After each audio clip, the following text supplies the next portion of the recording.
Specially अपने prime ministers का, शहबाज शरीफ का और नरेंद्र मोदी का, कौन सा आपको बेहतर लगता है? कौन सही डेमोक्रेसी शो करता है एंड कौन सही काम करता है? इस मौजूदा हालात में तो मुझे इंडिया का प्राइम मिनिस्टर पसंद था, क्योंकि उन्होंने अपनी गवर्नमेंट के लिए बहुत अच्छा किया है। वज़ीर-ए-आज़म है वो उनके लिए बहुत बेहतर है, यानी नरेंद्र मोदी। उसकी वजह क्या है कि वो स्टेबल एक हुकूमत है, काफ़ी देर से वही हुक्मरान है, तो कौन ज़्यादा टिका रहता है जो अच्छा काम कर रहा हो। अस्सलाम वालेकुम। वालेकुम सलाम। क्या हाल है सर आपका? जी सर, ठीक ठाक, आप सुनाएं। मैं बिल्कुल ठीक ठाक। सर मेरा आज का सवाल ये कि अगर हम कंपैरिजन करते हैं इंडियन इकोनॉमी का और पाकिस्तानी इकोनॉमी का एंड स्पेशली अपने प्राइम मिनिस्टर्स का, शहबाज शरीफ का और नरेंद्र मोदी का, कौन सा आपको बेहतर लगता है? कौन सही डेमोक्रेसी शो करता है एंड कौन सही काम करता है? इस मौजूदा हालात में तो मुझे इंडिया का प्राइम मिनिस्टर पसंद था, क्योंकि उन्होंने अपनी गवर्नमेंट के लिए बहुत अच्छा किया है। और जिस तरह पाकिस्तान में इस जलसे हो रहे हैं, लोग मर रहे हैं, तो इस तरह इंडिया में नहीं है।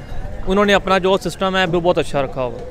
हमारे यहाँ पे जलसों की बात अगर की है आपने, तो जाहिर सी बात है रिसेंटली भी जलसा था लाहौर में, मीनार पाकिस्तान में, तो उससे पहले मॉल रोड पे काफ़ी लोगों को कह लें कि ज़िंदगियों से हाथ धो बैठे हैं, वो चोटें लगी उनको। तो ये जो चीज़ें हैं, जलसे वगैरह कब खत्म होंगे, कब यहाँ पे सही डेमोक्रेसी हमें नज़र आएगी, कब हम ये बात करेंगे कि ठीक है पाकिस्तान में भी फ्रीडम ऑफ स्पीच नज़र आ रही है? जलसे जब तक ये हुकूमतें दो आपस में एक नहीं ना होंगी, तब तक ये जलसे होते रहेंगे और लोग मरते रहेंगे। तो ये लोगों को थोड़ा सोचना चाहिए कि हमें किसको सपोर्ट करनी चाहिए, और मतलब कि मामला फिर जाके सही हो सकते हैं। आपको लगता है कि इंडिया में फ्रीडम ऑफ स्पीच नज़र आती है, वहाँ पे सही जमहूरियत नज़र आती है, हालांकि वो एक सेकुलर स्टेट है? इंडिया में नज़र आती है, क्योंकि इंडिया के हुक्मरान जितने भी हैं वो सब एक हैं। यहाँ पे हर इंसान एक दूसरे की टांग खींच रहा है। बच्चे प्राइम मिनिस्टर्स को, जितने भी लीडर हैं हमारे, सबको मजाक करते हैं। तो जब उनकी इज्जत नहीं है तो फिर कैसे सारा निज़ाम चलेगा पाकिस्तान का?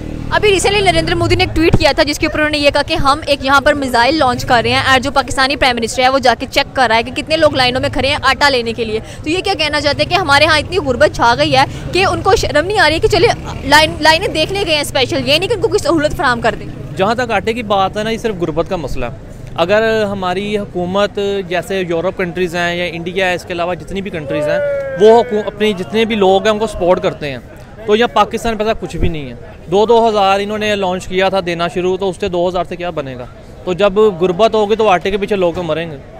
कब तक पाकिस्तान में ये सिचुएशन चलती जाएगी? और हम कहते हैं कि हमारे पास एक इस्लामी जमहूरी मुल्क है, लेकिन उसमें फ्रीडम ऑफ स्पीच नहीं है, आज़ादी नहीं है। हमारे प्राइम मिनिस्टर्स देख लें, हम कभी अच्छी कोई ट्वीट नहीं करते, ट्विटर पर जाकर भी हम लोग लड़ रहे होते हैं। दूसरे लोग ट्वीट करते हैं, कुछ ना कुछ अच्छी बात ट्वीट कर देते हैं जिससे बाकी लोग भी खुश हैं, चलो अच्छी ट्वीट किया उन लोगों ने, हम पीछे जाते जा रहे हैं, इंडिया आगे बढ़ता जा रहा है। जहाँ तक ये बात है ना पाकिस्तान की तरक्की की, जब तक ये लीडर्स आपस में लड़ना बंद नहीं ना करेंगे, तब तक पाकिस्तान का बेड़ा गर्क हो जाना।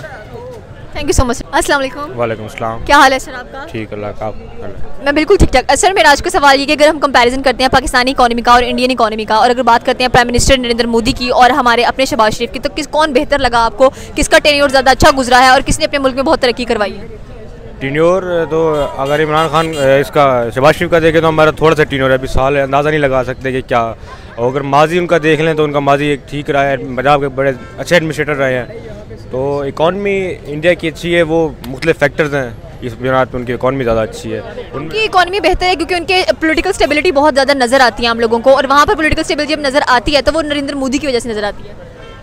नहीं, नरेंद्र मोदी की वजह भी है। नहीं, उनमें ये देखें कि अब उनमें तो खालिस्तान की एक तहरीक चल रही है, और उसके बाद उनका अगर देखें कांग्रेस भी वहाँ पे कुछ अपने हक के लिए रोड पर कुछ मसाइल उनके भी हैं, लेकिन उनको कंट्रोल वो अच्छा कर रहे हैं, उनके अंदर एस्टेब्लिशमेंट इन्वॉल्व नहीं है, प्योर पॉलिटिक्स है, उनकी प्योर पॉलिटिक्स है, उस वजह से वो ज़्यादा आगे है। मतलब हमारे यहाँ पे प्योर पॉलिटिक्स नहीं है, एस्टेब्लिशमेंट इन्वॉल्व है, हर कोई ना कोई आके अपना नजरिया सामने रख देता है और टेन्योर पूरा नहीं होने देता। तो कब तक जो पाकिस्तान है वो ऐसे ही चलेगा और हमारे साथ वाले मुल्क आगे बढ़ते जा रहे हैं? श्रीलंका को ही देख लें। देखिए कि जब तक एक रेवोल्यूशन नहीं आती, आप में इनकलाब नहीं आता आपके मुल्क में। अगर बांग्लादेश में देखें, उनमें इनकलाब आया, उन्होंने पाकिस्तान से जब अलहदा हुए हैं तो उन्होंने एक इनकलाब बर्पा किया अपने अंदर। तो कौमें तब तरक्की करती हैं जब इनकलाब आता है। फ्रांस में इनकलाब आया तो तरक्की की, अमेरिका में इनकलाब आया तो तरक्की हुई। तो सबसे पहले इनकलाब की ज़रूरत है, और इनकलाब जब एस्टेब्लिशमेंट या भी सियासत शाही के खिलाफ जब इनकलाब आएगा तब जाके तरक्की होगी। तो कब तक हमें ये चीज़ें देखने को मिलेंगी? अगर इंडिया की बात करें तो एक सेकुलर स्टेट है वहाँ पे, लेकिन वो डेमोक्रेसी शो करते हैं, वहाँ पे डेमोक्रेसी हमें नज़र आती है, यहाँ पर डेमोक्रेसी नज़र क्यों नहीं आती?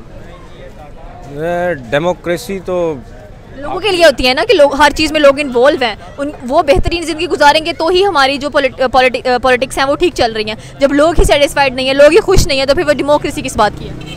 मतलब हमारे आपने सही डेमोक्रेसी नहीं है। अब मैं यहाँ पे बात कर रहा हूँ किसी के फ्रीडम ऑफ स्पीच, मैं अब यहाँ पे बलुस्तान की बात करूँ तो बलूचिस्तान में आप मिसिंग पर्सन है, अगर आज भी उनकी औरतें महफूज नहीं है, मर्द तो मरते और उनकी औरतें महफूज, उनकी इज्जतें महफूज नहीं है, क्योंकि बलोच कहते हैं कि मैं गैरत, उनकी गैरतें महफूज नहीं है, तो वो फ्रीडम ऑफ स्पीच क्या है। आप देखिए करीमा बलोच को उन्होंने टोरंटो में जाके मारा है, उसके बाद उनकी और भी हैं। अभी एक जो अब्दुर्रहमान खितरान का मसला है, इसकी अगर आप और स्टोरी देखें, एक और स्टोरी है उनकी। 18 साल एक जो लीडर थी, एक्टिविस्ट थी, वो वहाँ से गई तो उसको इन्होंने अगवा किया, उसकी जगह पे इन्होंने पहले अब्दुर्रहमान खितरान वाला झूठा उस बात को छुपाने के लिए उन्होंने इस्तेमाल किया। फ्रीडम ऑफ स्पीच नहीं है सही, तब जब तक फ्रीडम ऑफ स्पीच और इनकलाब नहीं आएगा तब तक सही डेमोक्रेसी किसी मुल्क में नहीं आती। Thank you so much. वालेकुम अस्सलाम। क्या हाल है सर आपका? अल्हम्दुलिल्लाह। सर मेरा आज का सवाल ये, अगर हमें कंपैरिजन करना पड़े नरेंद्र मोदी का और हमारे जो प्राइम मिनिस्टर शहबाज शरीफ, तो कौन से आपको बेहतर लगते हैं? किसकी हुकूमत बेहतर है, किसने बेहतर टेन्योर गुजारा? देखिए फ़िलहाल वक्त देखें ना, अगर दोनों ममालिक का, तो उनके जो वज़ीर आज़म है वो उनके लिए बहुत बेहतर है, यानी नरेंद्र मोदी। उसकी वजह क्या है कि वो स्टेबल एक हुकूमत है, काफ़ी देर से वही हुक्मरान, तो कौन ज़्यादा टिका रहता है जो अच्छा काम कर रहा हो। फिर देखिए उनकी इकॉनमी बहुत बेहतर हो गई है, उन्होंने कर्जा शर्जा नहीं ले रहे और इम्पोर्ट एक्सपोर्ट बहुत अच्छी है। हमारे यहाँ क्या हुआ है, क्योंकि अगर ये आप कंपेयर करते इमरान खान से, तो शायद मैं इमरान खान की साइड ले लेता, 50-50 हो जाता। लेकिन फ़िलहाल तो अगर आप उनका देखें तो नो डाउट वो बहुत आगे हैं, वो बहुत प्लानिंग बहुत अच्छी है। फिर हुकूमत स्टेबल है, सबसे बड़ी बात है। हम क्यों नहीं तरक्की कर पा रहे? क्योंकि हमारी हुकूमत स्टेबल नहीं है।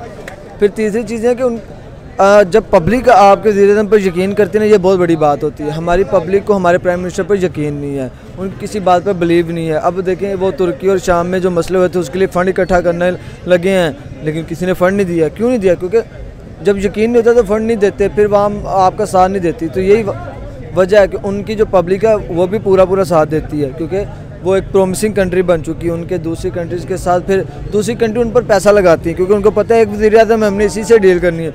पाकिस्तान में क्या मसला जा रहा है, आज वज़ीर-ए-आज़म कुछ और है, कल कोई और है, ये मसले मसाइल हैं। अभी फ़िलहाल अगर देखा जाए तो नरेंद्र मोदी, उन्होंने ट्वीट किया था नरेंद्र मोदी, जिसके ऊपर उन्होंने ये बताया कि जी हमने एक मिसाइल को लॉन्च किया है। एंड अगर बात कीजिए हमारे शहबाज शरीफ की, तो वो लाइनें चेक करें, कितने लोग आटा लेने के लिए खड़े हुए हैं लाइनों के अंदर, तो ये डिफरेंस है। हमने आटा लॉन्च किया है, उन्होंने मिसाइल लॉन्च किया। हमने आटे वाले ना डब्बे लॉन्च किए, हमने कैरी डब्बे लॉन्च किए हैं और हमने रिक्शे लॉन्च किए हैं। तो हमने मिसाइल का लॉन्च करना, हमारा कार्बोनेट कोई नहीं है। तो ये काफ़ी शर्मिंदगी वाली बात नहीं है हमारे लिए कि दूसरे लोग क्या, उनकी इकोनॉमी मजबूत है, क्या क्या लॉन्च कर रहे हैं वो लोग, और हम यहाँ पे खाना पूरा नहीं कर पा रहे। जब देखिए जब आपको हुक्मरान बेशर्म होगा ना, तो पब्लिक भी वैसी हो जाती है। वो पब्लिक भी फिर ना सीख जाती है कि ठीक है चलन दो, जैसे भी काम है। तो अब देखें, आप न्यूज़ में हो, आपको नहीं बताया जा रहा, या आप बताना नहीं चाहते, मैं ये कहना बेहतर समझूंगा, आप बताना नहीं चाहते, लेकिन आपको भी कसम है कि हकीकत यही है कि हम डिफ़ॉल्ट कर चुके हैं। सबको पता ये है, लिस्ट में हम डिफ़ॉल्ट आ चुके हैं। मीडिया का मुंह दबाया हुआ है पैसों से, और हुकूमत बस चलानी है। आप पाकिस्तान में आपको बोलने की इजाज़त सिर्फ इतनी है कि अगर आप ज़्यादा बोल जाओगे तो आपको लितर हैं।